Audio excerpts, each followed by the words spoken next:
seandainya ada kajian memang setelah maghrib. Jadi kita selain niat i'tikaf, kemudian kalau kita isi di dalamnya dengan bacaan, dengan hadirnya majelis, itu juga sudah bagian daripada ihya atau menghidupkan daripada waktu antara maghrib dan isya. Jangan digabung. Ada orang sekarang kadang-kadang digabung karena pengen dapat banyak, lalu digabungnya semua.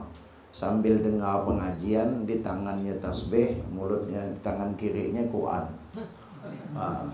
Itu tidak kelebihan. Zaman anak sendiri itu Habib Hasan Asyatiri paling ingkar beliau kalau ada orang waktu taklim nyender pegang tasbih, karena dengan mata kepala aneh melihat dipanggil oleh beliau diputuskan tasbih. Bukan zamannya, bukan waktunya. Bahkan zikir yang ente baca itu, taklim ini lebih afdal jauh daripada zikir yang dibaca. Karena kalau taklim itu, kajian itu sudah makna zikir, tapi zikir belum tentu taklim. Jadi jangan kau tinggalkan, kata beliau, sesuatu yang yang diutamakan hanya dengan mengerjakan sesuatu yang utama. Beliau mengistilahkan waktu yang fadil atau sesuatu yang fadil, tapi kau tinggalkan sesuatu yang mafdul. Dan ini yang kita banyak hilang. Hanya orang kajian kalau gini nih malas. Tapi kalau kajian-kajian yang ya sifatnya yang bukan kita merendahkan, artinya yang kajian-kajian biasa, orang justru banyak tertarik. Begitulah salah satu di antara tipu daya iblis. Makanya saya pernah katakan di dalam kitab Ibnul Qayyim Al-Jauzi ada kitab namanya Talbisul Iblis, tipu daya iblis. Rata-rata tipu daya iblis yang dicatat atau dinukil oleh Al-Imam Ibnul Qayyim di dalam kitab Talbisul Iblis tersebut, rata-rata itu semuanya tipu daya melalui ibadah. Kalau orang minum-minum itu setan tak dekat, ngobat, mau tenang setan, tak diganggunya. Ente minum orang ngobat di tempat angker aman, tak pernah dia kemasukan jin, tak pernah kelihat jin, tak pernah. Tapi kalau ente buat baik, di tempat masjid kadang-kadang setan itu datang. Apa kelamutan? Itu salah satu. Memang begitu, memang tipu daya. Karena banyak orang yang terlena kalau tipu daya itu sarananya adalah ibadah. Ya kalau orang maksiat, semua orang tahu, bahkan mohon maaf, pelakunya sendiri sadar kalau itu tak benar. Hanya waktu itu dia belum sadar. Maka sampai waktunya dia sadar, dia bertobat. Tapi kalau lewat ibadah nih, orang merasa nyaman dengan ibadah. Maka dulu saya pernah katakan, ada orang yang bicara langsung bahkan dengan anak.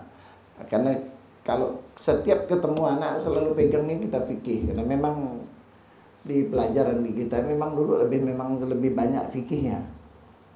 Lebih banyak kajian fikihnya. Ada. Kalau saya anak ini tak bisa kalau belajar fikih. Ngapa pula? Kalau belajar fikihnya agak sombong.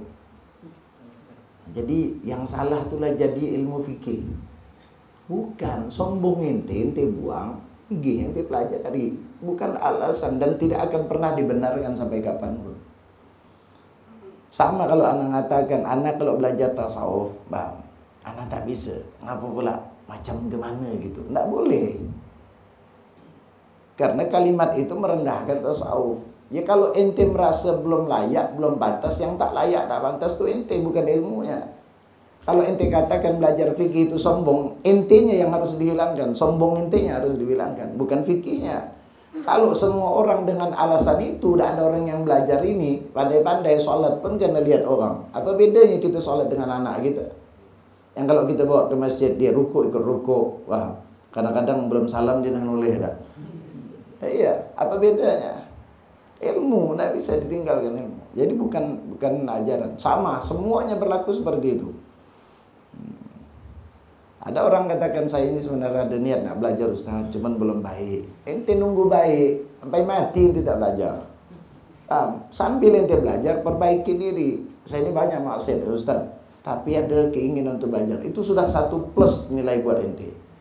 Tapi di saat itu setan kadang-kadang, wah, biar aja lo, biar ente puas-puas lo. Nanti begitu. Tak usah nunggu baik dulu. ada keinginan lakukan. Kita kadang-kadang dibuat gitu, dibuat minder, dibuat tak nyaman, dibuat merasa memang tipu daya setan begitu. Saya ini sebenarnya pengen ada apa, nak sedekah, tapi belum bisa ikhlas. Karena saya pernah dengar Ustaz kita kalau belum bisa ikhlas jangan sedekah, percuma. Sampai mati lah ente tidak akan pernah sedekah. Sedekah dulu, ikhlas yang belajar. Bukan nunggu ente ikhlas baru sedekah. Sama, jangan nunggu ente baik baru belajar. Justru belajar itu memperbaiki ente, jangan dibalik.